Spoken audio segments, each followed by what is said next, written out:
Today, part 3, we're going to look at how to lead others. Some of you are parents and you have these different children, different personalities, or you're supervisors or bosses, but in any case, God has called every one of us to lead people to Christ. So you are a leader. And you need to understand how to lead these different personality types. You also need to understand the temptations that come with each of these 4 personality types if you're going to be effective as a leader. And you need to understand, what is a win? How does each of these personality types define a win? Because ultimately, every single person, we want to be winners. It's how God created us. I mean, we follow the greatest winner of all, and that is Jesus. So look with me in your message guide. Psalm 139, verse 13. For you, O Lord, created my inmost being. You created my personality. You knit me together while in my mother's womb. I praise you because I am fearfully, respectfully, awesomely, and wonderfully made. Your works, speaking of himself, David, your works, your works are wonderful. I know that full well. Say, that's me. That's me. That's who God is speaking. That's you. You've been fearfully and wonderfully made in your body, your soul, and your spirit. And you need to understand God's creation. You need to understand how God made you and how God made others.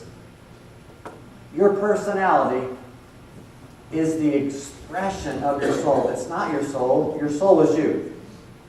So I am a spirit, I have a soul, and I live in a body. But your personality is the expression of you.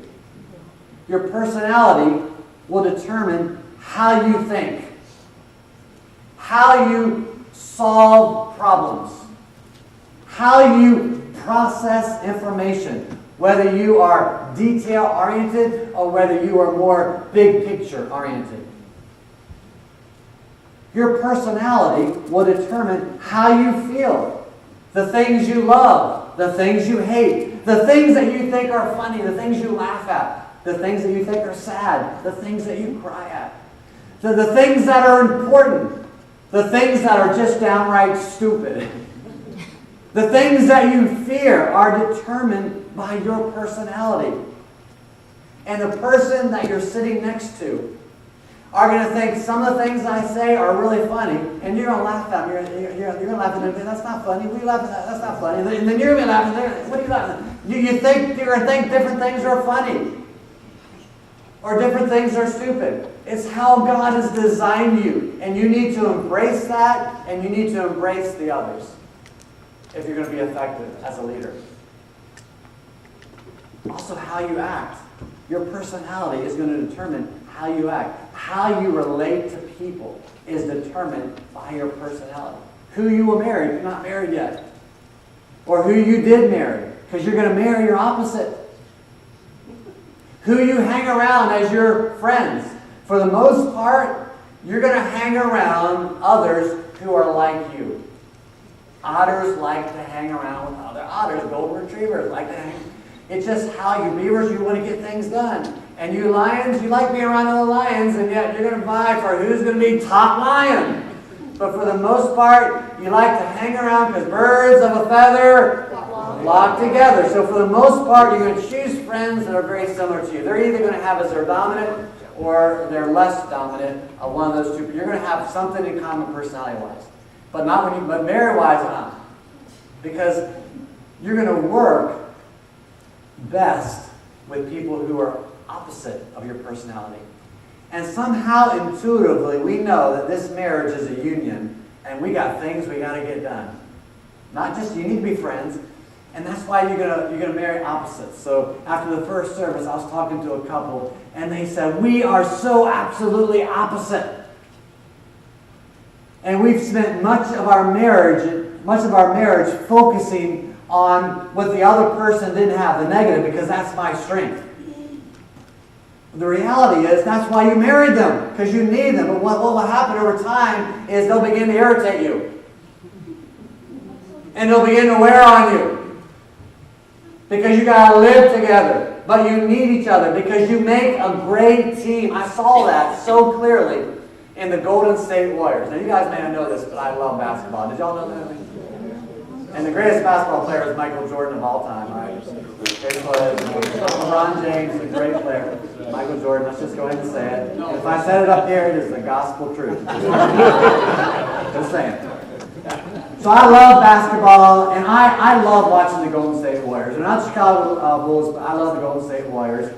And as I was watching them, I've been working this message here. As I've been watching them, I'm like, oh my God! They are a perfect example of the four personality types working together to win a championship.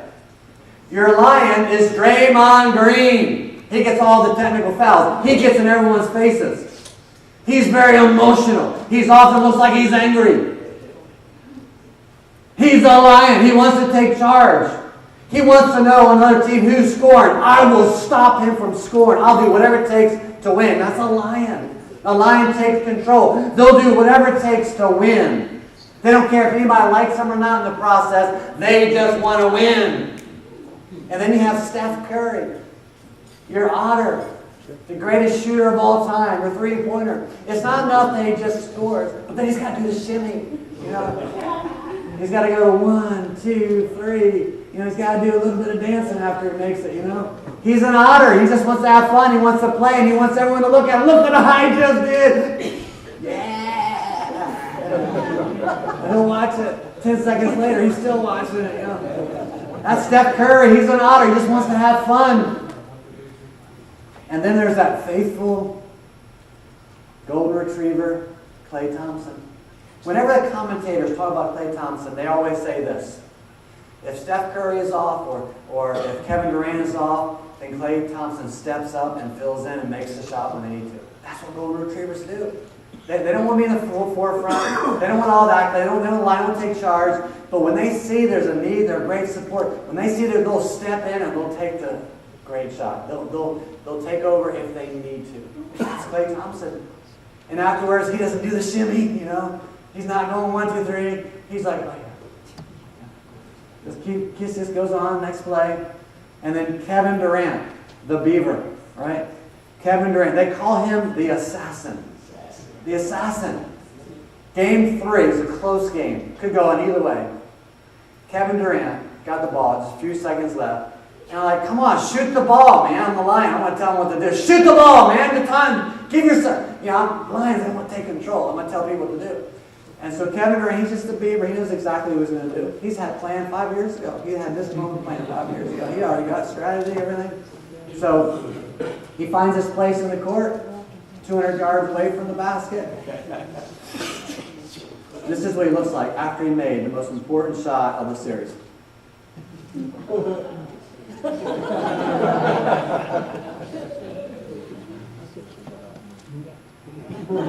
Never smiled, never gave anybody a high five. He's a Beaver. He knew what needed to be done. He did it by the rules.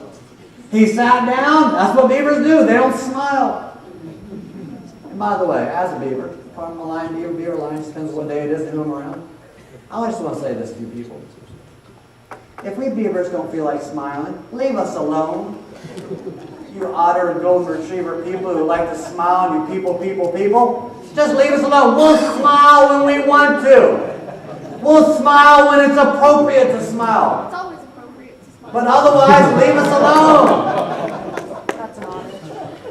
We're serious. We got things to do. We're get-her-done people. We don't want to smile. Don't tell us to smile. Leave us alone. All right, I feel better now. Thank you.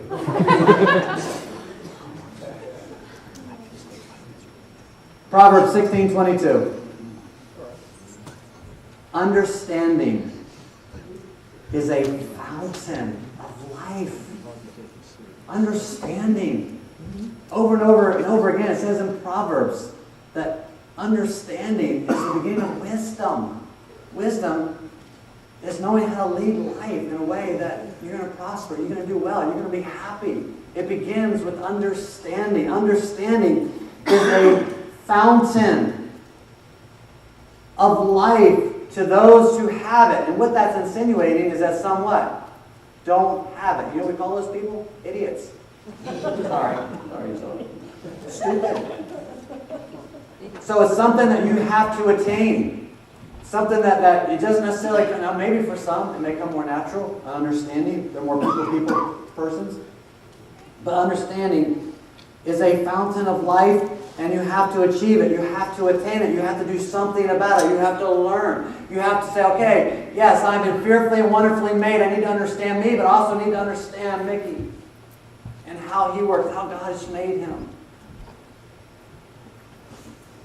The Bible tells us in Matthew 22:39, where Jesus said that we're to love our neighbors as we love ourselves. How can you love your neighbor? How can you love anyone if you don't understand them? You cannot respect and appreciate someone that you don't understand. Great relationships, great marriages, great relationships between children and parents is based on understanding. But you know what? You can't expect them just to understand you. Seek to understand before seeking to be understood. So 10 years ago, Rob and I had the opportunity to fly into Paris, France. So, we get off the airplane. Yes, we're in France. You're not going to believe this. Every sign, everything was written in French. Everywhere. And everyone spoke French. I was so put out. I just wanted to stand up in the airport and say, don't you know that I have arrived from America? The greatest country ever.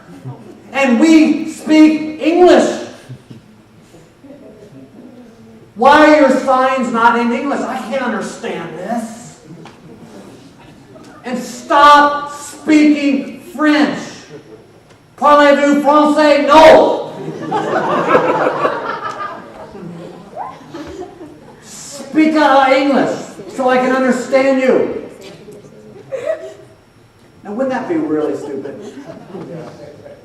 Isn't that what we do? We want people to understand. We want people to understand our personality, how we see the world, and we want to be just like us, rather than speak their language, understand them. If you're going to be an effective leader and communicator, you're going to have to understand people. You're going to have to understand how God has made us, our personalities. So, before I became a pastor, I was in banking, and my job was to train our customer service representatives in the 1-minute personality profile based on the DISC, D-I-S-C. And basically, it was just 2 questions. Say 2 questions. Just 2 questions. And you observe people's behavior based on these 2 questions. And you'll be able to determine their personality type. Now, for banking, after the 1-minute personality profile, they had a sales presentation based on what their evaluation was after that 1 minute. For us, if you want to effectively lead people to Christ, if you want to be effective as a parent, or as many of you are supervisors or managers in your place of work, you have to understand those personalities in order to lead them. So the first question is, are they outgoing? Say outgoing. That's it. That's it. You're going to eliminate 50% of the personalities just by asking that question, are they outgoing? Your lions and your otters are outgoing. They're extroverted. They're optimistic. They're confident. They're bold. They're talkers. They're emotional. They're going to lead emotional. They're going to be very passionate people.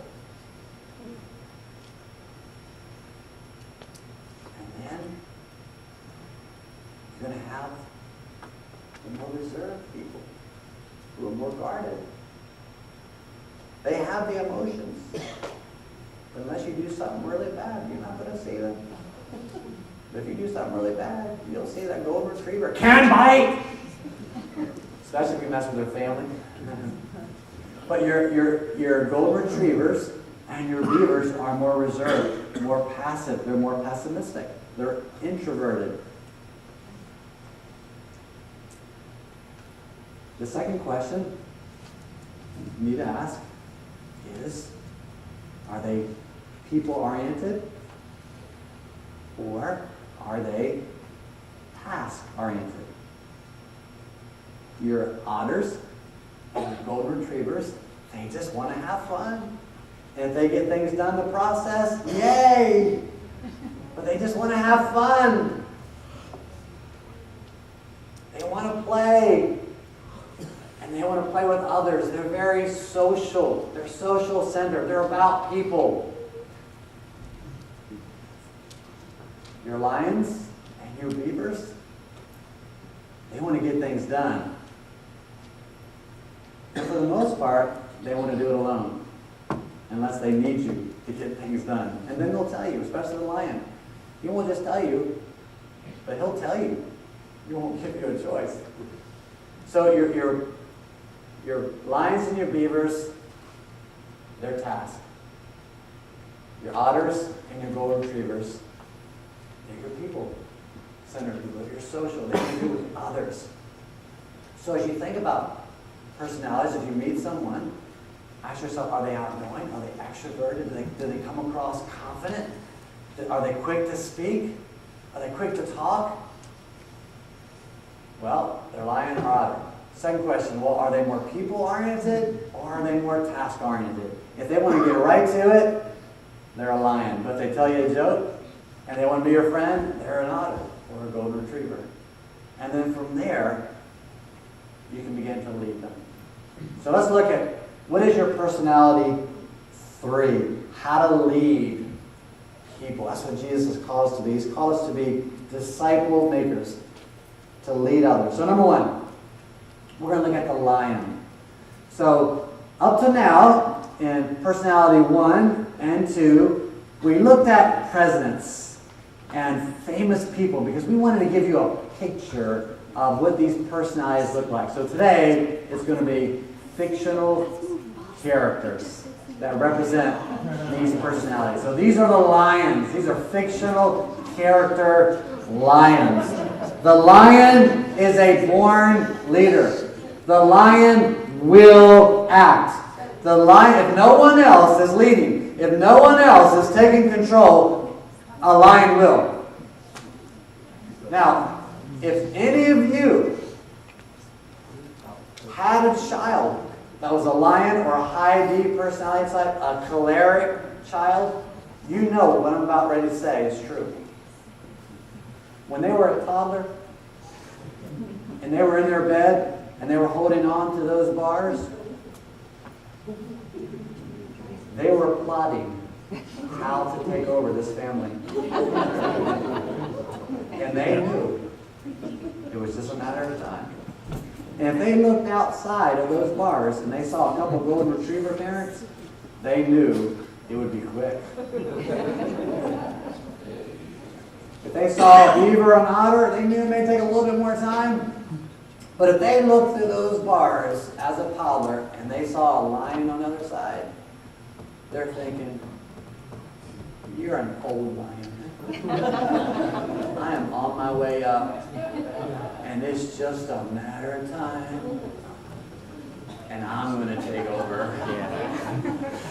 Those lion kids, they're from toddler on, they are ready. Have y'all not been like in a store somewhere and saw a choleric child who ruled his parents? Have you not just, you see that, that's a lion kid who's ruling that family. Yes, lions, they want to just take over the world. So, an example of a lion in the Bible would be Ezra. Ezra was a priest. He was living in Babylon, and he heard about what was going on in Jerusalem. So he returned to Jerusalem, and he saw that the other priests had intermarried with the pagans. And he was really offended by that. Read the book of Ezra. It says this. He grabbed the priest by their beard and yanked the hair out. He took he took rods and he was beating those priests. He was offended for the glory of God and for the priesthood. He told them to kick their pagan wives out and their children. He was a lion. Ezra was a lion. So what would be some professions that lions would be drawn to? Now you remember, lions, they want to be the boss. They want to be the leader. So they're going to be attracted to positions where they are top dog. They're going to be your administrators, your managers, your supervisors, your principals, your entrepreneurs, your CEOs. Anywhere that a lion can be in charge, they are going to be drawn to that profession and that career. Why? Because they are driven. They like challenges. They like goals. They want to accomplish goals. They want to win. They are directing. They are great persuaders. They're great motivational leaders. They motivate people. They're decisive. They're willing to make the tough decision, and they usually make the good one. They're dedicated. They're determined. See, these are all the D's. When I learned as a DISC, these are all your D's. They're developers. They're builders. They're high achievers. Now, a lion out of control, a lion who's not submitted to the Holy Spirit, which is what we talked about in the first message in Personality 1, is that know your personality, know the negatives, know the positives, but make sure that you submit your personality to the Lord so that it can operate in the overflow of the Holy Spirit. So, when a lion is out of balance, they will be domineering. They will be dictatorial, aggressive, forceful, bossy, pushy. They will challenge authority. They will stand up and they will test authority. They are strong-willed, argumentative, opinionated, egotistical, self-centered, impatient, insensitive, inconsiderate, intimidating. And because of all those reasons, often lions are loners that are out of balance. They'll get things done, but they'll hurt a lot of people in the process. The question that a lion is asking is, how? How can I get this done? And how can I get you to help me? How can I win? So when a lion hears somebody say something like this, well, you know, it doesn't really matter who wins or who loses. It's how you play the game. You know what they're going to say to that? That's because you're a loser. You're just a loser. Because if you understood the game is about winning. That's why we keep score. That's right. Vince Lombardi was a lion. He was the one who came up with that. So lions, they want to be in positions where they win. It's how God has made them. So you want to position lions. You don't put them in a position where they're going to lose. And so lions will often change the game until they get into a place where they can win. Just watch out. You got to watch out now. So what is a temptation for a lion? A lion is going to do their own thing. A lion, they are the peer pressure. They want to be the boss. They don't want anyone telling them what to do. They don't like rules. They don't like restrictions. And they don't like your policies and procedures at your place of work. And they will change them. They will break rules just to see what will happen. They actually thrive on the thrill of getting away with something. And they want to be free. So how do you lead? Especially if you're a parent. You have a cleric, high D, lion person. How in the world do you lead a lion? Well, first of all, you need to understand that there needs to be clear, set guidelines and consequences to their behavior. And you need them to be agreement in advance. You can't just pull it on. They need to know in advance what's expected of them. And if they break those rules, don't go soft on them. If you go soft on a lion, it'll be like a shark smelling blood in the water. It is all over for you. And if you're a golden retriever and you have a lion child, it's going to cost you a lot. It's going to take a lot of energy. But that lion is going to change the world. And depending on you, they're either going to change it for the bad or they're going to change it for the good. But that lion is going to change the world. So you need to agree on the goals and guidelines up front. And don't micromanage a lion. Those of you who have lions, you supervise them at work, don't micromanage a lion. If they're in agreement, if they understand the vision and they're with you, they're get-her-done people. They will get it done. And you know what? They'll get everyone else done as well. They'll make sure everyone... Lions are great to have on your team if they're with you. If they're not with you, God help you. They are the worst. They're the worst to have you on. If they're not with you, if they're with you, wow, they'll get it done. They'll get everyone else done. So you need to make sure that lion is in agreement with you before you move forward, because otherwise it is not going to work. So when you confront a lion, don't confront him with a lot of emotions. You need to confront him with the facts. All right, this is what we agreed upon. You were to be home by midnight. Okay, you weren't home by midnight. What we said was, for every 5 minutes that you're late, it was going to cost you an hour the next time you go out. That's it. No discussion. Bam! That's how you need to deal with them. Say bam! There's you got lions. So bam them. Also, you need to teach lions to fear God and the consequences of breaking His law. You need to show them. Look, you need to read to them the story of Samson. Samson was a lion out of control. And the consequences of what happened to him. And you don't want to be too aggressive with a lion. Because that's why they're called lions. They got claws and they got teeth. And they will fight back. Number 2, let's look at the otters. The otters. We got some fictional otter characteristics here for you. Otters. Otters will talk. Otters are the sanguine, the I personality, the V-I-S-C. So otters will talk and talk and talk because it's how they think. Did y'all know that? Do you know otters think and talk and think at the same time? Right? You ever know otters talk? And they're just using, you know, like if you're a beaver, you're like, you know what, you should have had all that thinking done by now. All right, come on, what's wrong with you? You know, enough talk. You know? So, an example of an otter in the Bible would be Lot. So Abraham, who was a golden retriever, his nephew Lot, he says, okay, you choose wherever you want to live. That's what golden retrievers are. They're just very giving, very sacrificing. You choose wherever you want to live. I'll live on the other side. So Lot, he chose to live in Las Vegas. Back then it was called Sodom and Gomorrah because he wanted to just have fun. That's what otters do. Did not work out well for him. So what professions are otters drawn toward? Well, they're drawn toward the arts, toward performance. So otters are often singers, actors, entertainers. Almost all of your talk show hosts are otters, Oprah Winfrey being the premium one, very, very social person.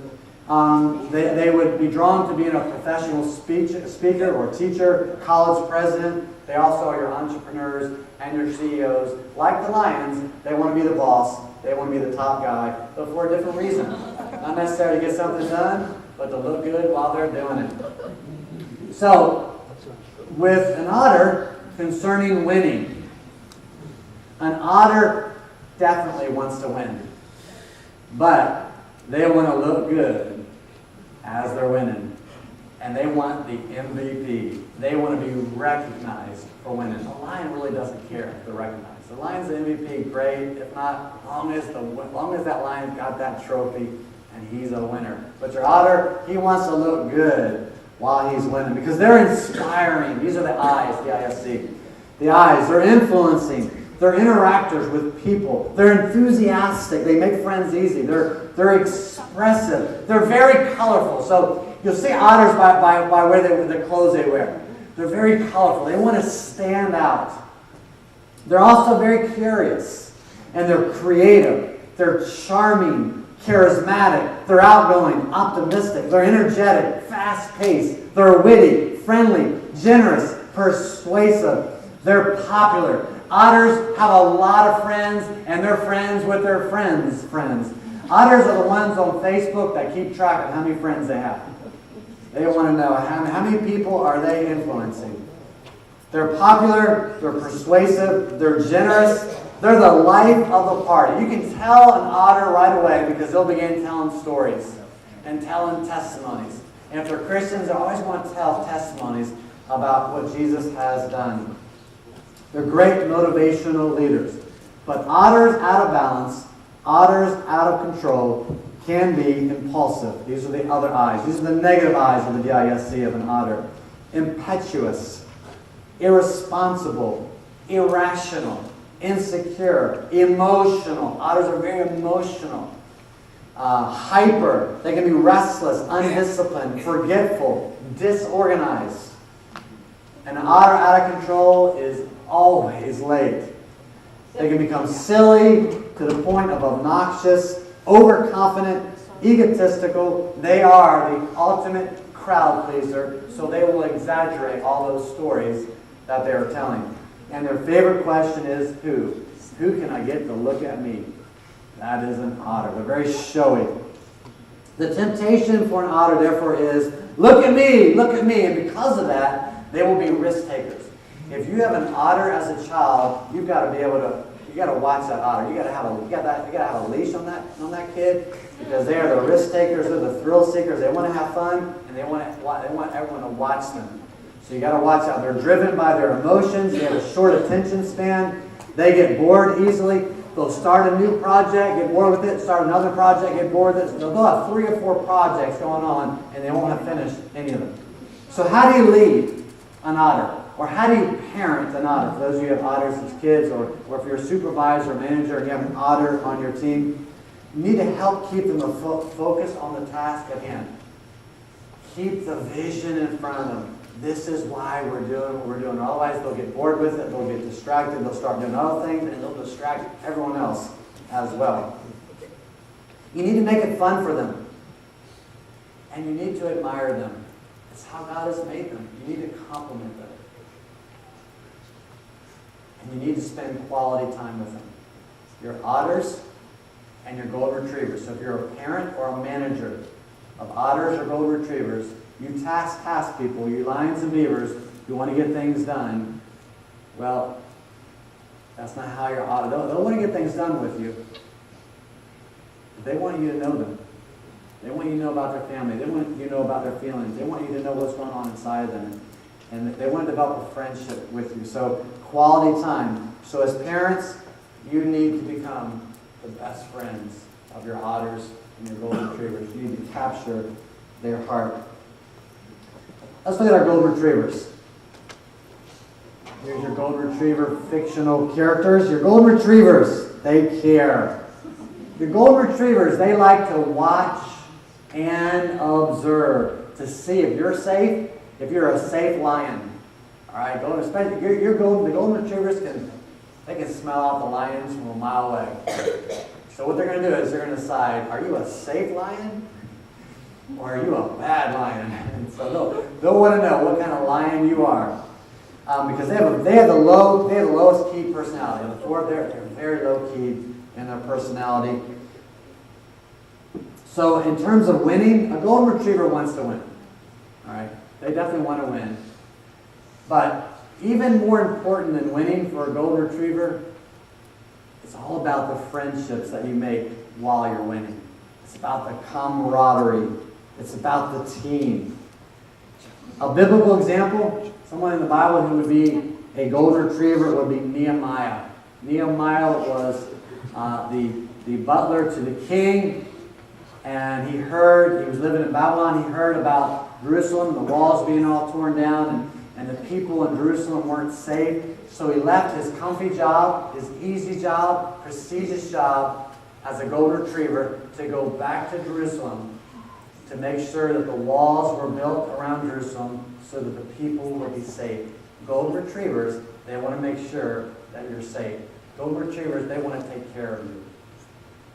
So Nehemiah was a great example of a golden retriever in the Bible. Now I want to say this for a second. So in the very first message on Personality 1, we talked about not allowing your personality to determine your calling.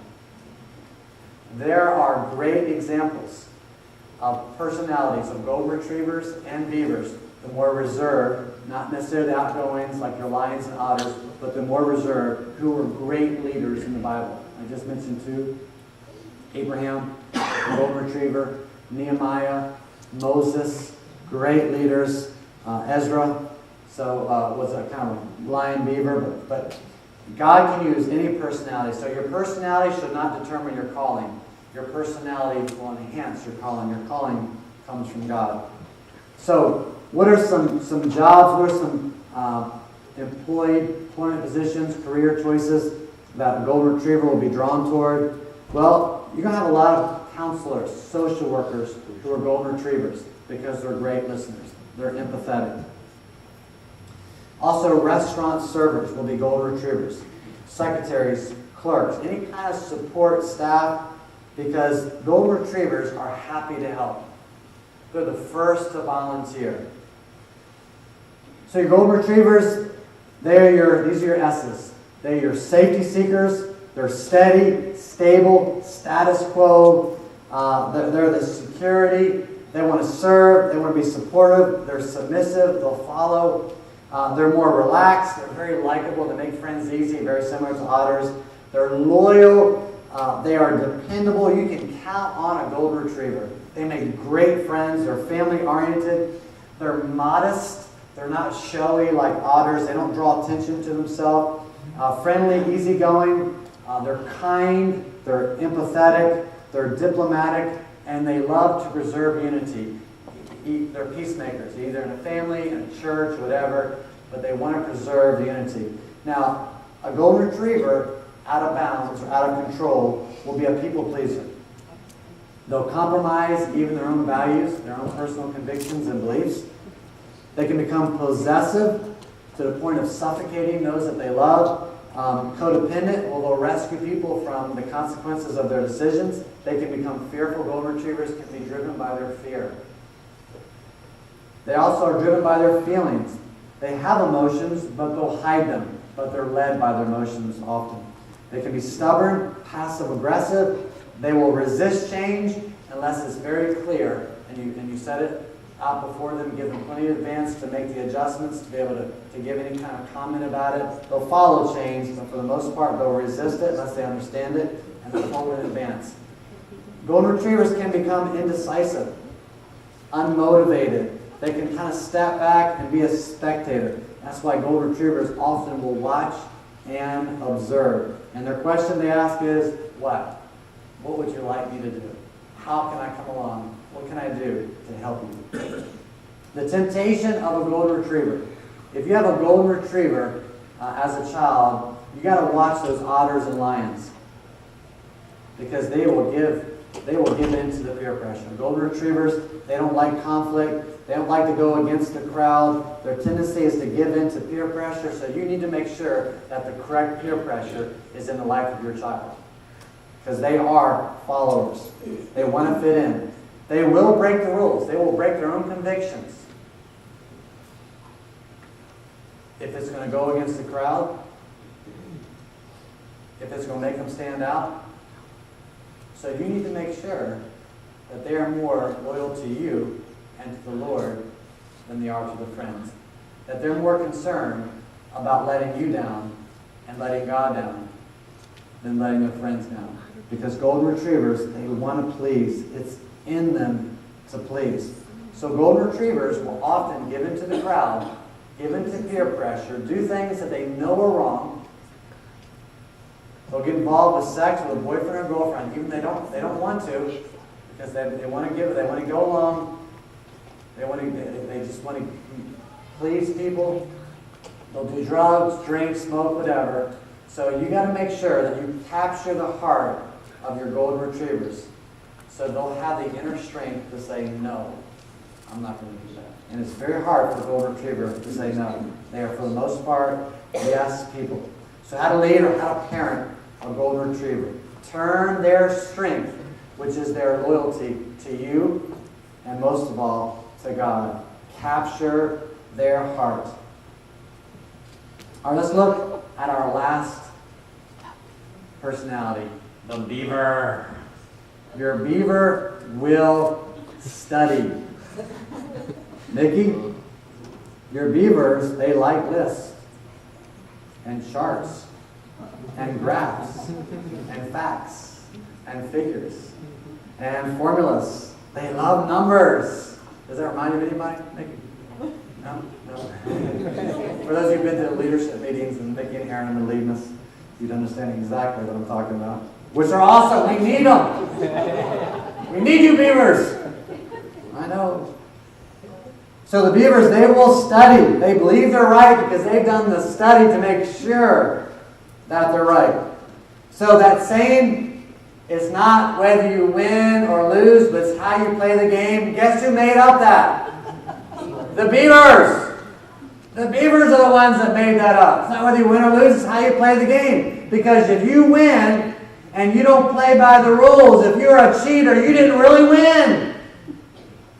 So yes, beavers want to win, but they want to win by the rules. It really is how you play the game. So a beaver won't cheat. Not purposely. Because if they cheat and they win, they haven't accomplished their goal. So a beaver wants to play by the rules. They want to win, but they want to do it by the rules. So what is someone in the Bible that would be a beaver? Has to be Luke, Dr. Luke, the doctor for the Apostle Paul. He wrote the Gospel of Luke. He also wrote the book of Acts.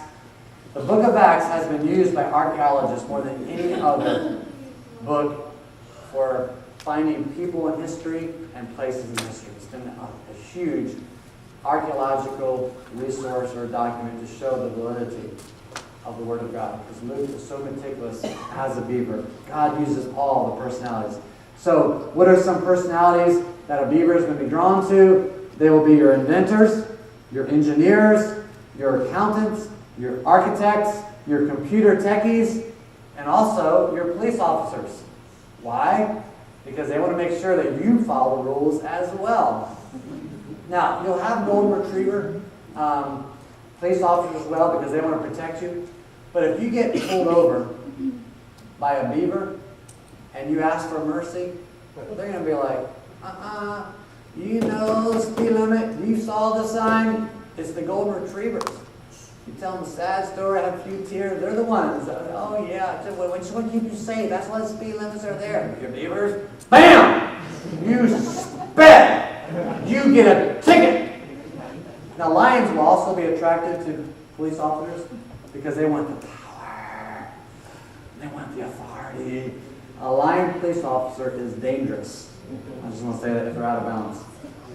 All right.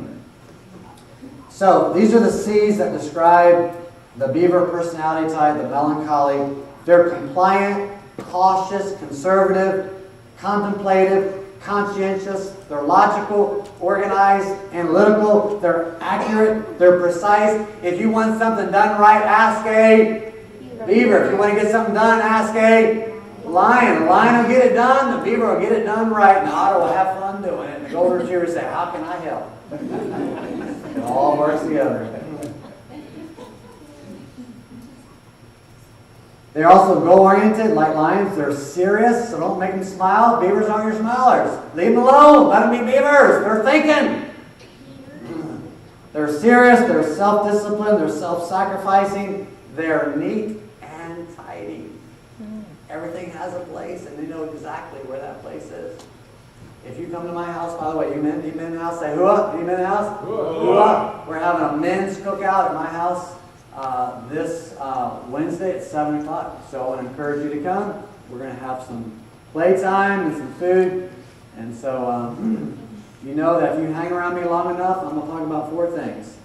Jesus, Robin, my boys, and how I'm going to beat you the next time we get together and play a game. So come out Wednesday night and let's play together.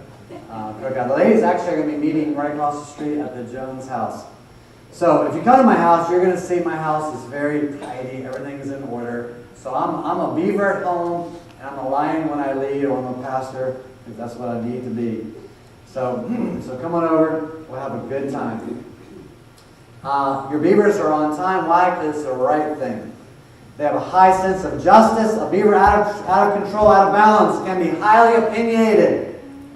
Overanalyze, slow decision makers. Oh, you got a beaver on your team. Oh, it can take forever because they're going to see everything that's wrong because they're pessimistic. But you need them. You need to listen to them because sometimes, many times, often, almost always, they're right. Listen to them. They will really make sure that something is done well. You've heard of Murphy's Law, right? If something can go wrong, it will. You know who came up with that? It was a beaver, and he worked for NASA. You want your beavers working at NASA. You're going to go into space. You don't want no otter working on that shit. You want your Murphy's Law. Murphy was a doctor. He made the spaceships. All right. Thank you, God. God bless you, beavers. So they overanalyze. They're slow decision makers. They're pessimistic, perfectionist, critical, and they work well alone. And the favorite question is why? Why? Why do we do that? Why? Their temptation is that they desire a reason and an explanation for everything. They want all the questions answered before making a decision. They have a difficulty with faith. So when I was in high school and I first was approached with this whole idea of Jesus, the beaver side of me wanted all my answers answered, all my questions answered first. Well, what about a person in Africa? How do we know that we can trust the Bible? How do we know this is the Word of God? I had all these questions, very beaverish. I had to lay them aside because there was something inside me that was empty. And I needed Jesus to come into my life. I knew I was a sinner. I didn't need anybody to convince me of that. So beavers, they struggle with faith because they want the questions answered. I want to tell you something for you beavers. All the questions are, many of the questions I asked from the very beginning that kept me from becoming a believer for over a year. I went to church kind of off and on for a year, just kind of watching, observing. That's what beavers do. But finally, just by faith, said, Jesus, I'm trusting in you, and He completely changed my life. Amen. So beavers struggle more with faith. They want to use their mind. They want to ration. They're very cerebral. So sometimes I can get in their way. So how to lead a beaver, how to parent a beaver. You need to give all the reasons why they should obey, why they should not do a particular sin, and what the consequences are. What does the Bible have to say? So I want you to stand with me.